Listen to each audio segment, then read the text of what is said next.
Ha!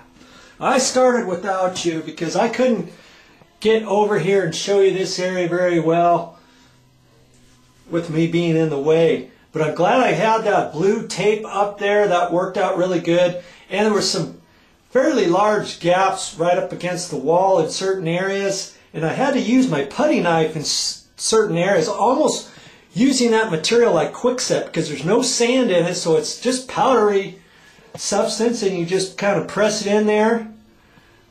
And I went all the way around that window and stuff. And if you think you're going to do this entire job in a couple hours, don't kid yourself.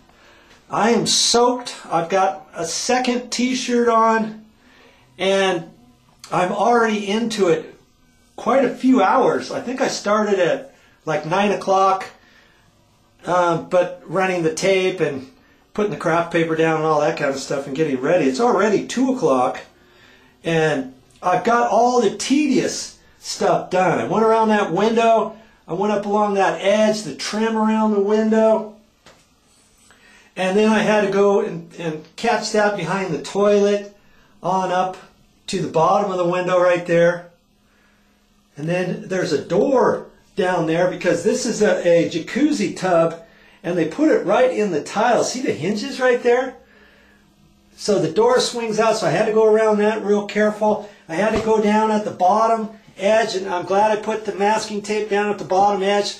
I had to kind of fish some stuff in there right down next to the floor. And then there's a raised edge piece of trim there, so I had to fish some underneath that. And then after you get it all on there, you've got to let it dry, and then you've got to sponge it off.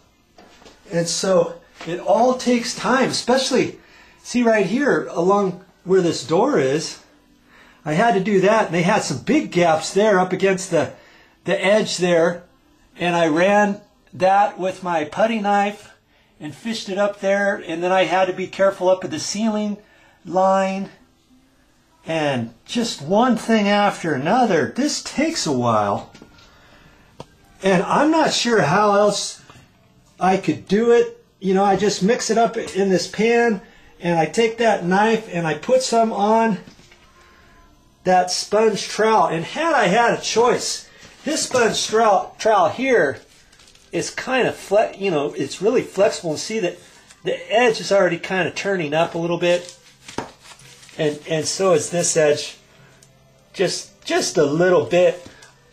Had I thought about it, I would have got the stiffer one, but I wasn't sure how the stiff one was going to work, and so I got this one, and I'm making it work. But see, once the grout starts hardening up, if you mix up too much grout, then you don't have enough time to put it all in all these joints. Because these joints are so close together, it takes some time. And so I can only mix up a little at a time, put it on there, put it on, put another little section on, let that dry. As I see that dry, get the sponge out, rinse that off. And I have 2 buckets over there. One gets really super grouty, mixed up, you know, with the sponge, cleaning it off the first time. And then I take the other bucket with clean fresh water, clear water, and then I sponge it again with a different sponge. And that's how I've been doing it. Now I got all the small stuff, and I'm soaked, like I said, and I got gloves on and all that. And what I think I'm going to do is I'm going to set this up now, and I think I can do this section right here and show you how it's done.